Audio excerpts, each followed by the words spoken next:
Hello friends, आज की इस वीडियो में हम देखेंगे कि स्टार डेल्टा कंट्रोल सर्किट की वायरिंग किस तरह की जाती है। इस वीडियो में मैं आपको बहुत ही आसान तरीका बताऊंगा जिसको देखने के बाद आप स्टार डेल्टा कंट्रोल सर्किट की वायरिंग को बहुत ही आसानी के साथ कर सकेंगे।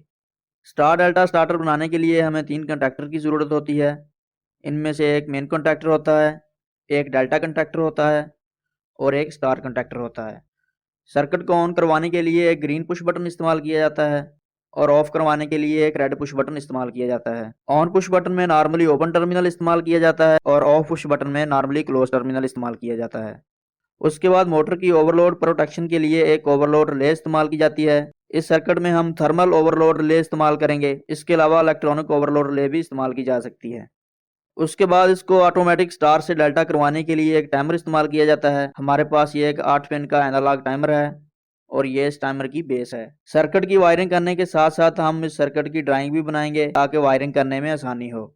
सबसे पहले तो हमारे पास 220 वोल्ट के लिए एक 2 पोल का ब्रेकर है।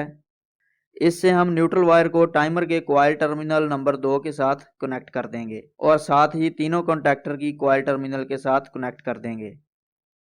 टाइमर और कॉन्टैक्टर को ऑन करवाने के लिए इसकी कॉइल को न्यूट्रल और फेज सप्लाई दी जाती है, इसलिए हम न्यूट्रल को डायरेक्ट टाइमर और कॉन्टैक्टर की कॉइल के साथ कनेक्ट कर देंगे। उसके बाद फेज वायर को ओवरलोड के नॉर्मली क्लोज टर्मिनल से ऑफ पुश बटन की एक साइड पर और दूसरी साइड से वायर को ऑन पुश बटन की एक साइड के साथ कनेक्ट कर देंगे।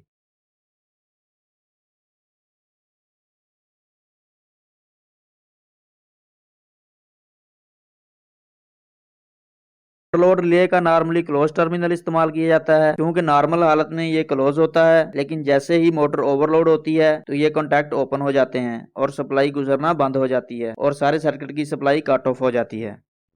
तो इस तरह फेज वायर को ओवरलोड के नॉर्मली क्लोज टर्मिनल से गुजार कर ऑफ पुश बटन में और यहाँ से ऑन पुश बटन के साथ कनेक्ट कर दिया। अब ऑफ पुश बटन की आउट से ही फेज वायर को मेन कॉन्टैक्टर के नॉर्मली ओपन टर्मिनल की एक साइड पर कनेक्ट कर देंगे। मेन कॉन्टैक्टर को होल्ड करवाने के लिए इसका नॉर्मली ओपन टर्मिनल इस्तेमाल किया जाता है। अब ऑन पुश बटन की दूसरी साइड से वायर को मेन कॉन्टैक्टर की कॉइल के साथ कनेक्ट कर देंगे। उसके बाद कॉन्टैक्टर के ओपन टर्मिनल की दूसरी साइड से वायर को इस कॉइल टर्मिनल के साथ कनेक्ट कर देंगे।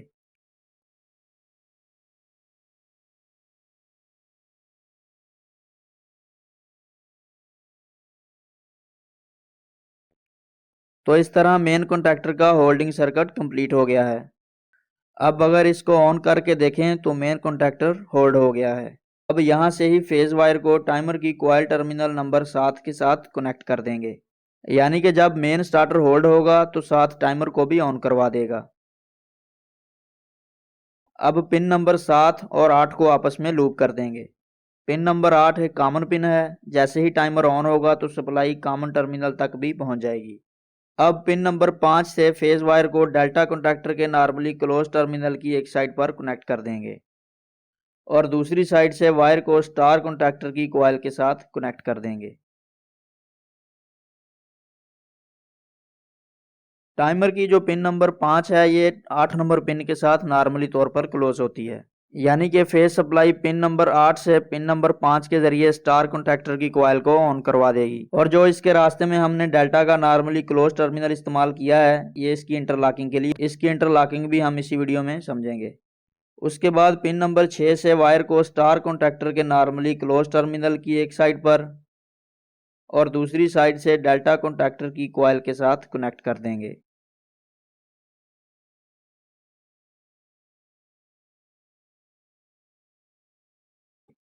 डेल्टा कॉन्टैक्टर की कॉइल को स्टार के नॉर्मली क्लोज के जरिए सप्लाई देंगे।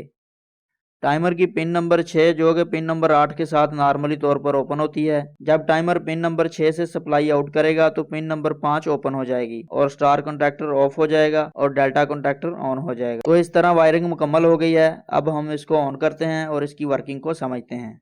को ऑन करके जैसे ही मैंने ऑन पुश बटन को दबाया तो मेन कॉन्टैक्टर होल्ड हो जाएगा और साथ ही टाइमर भी ऑन हो जाएगा और पिन नंबर 5 जो नॉर्मली क्लोज पिन है इसके ज़रिए स्टार कॉन्टैक्टर भी ऑन हो जाएगा।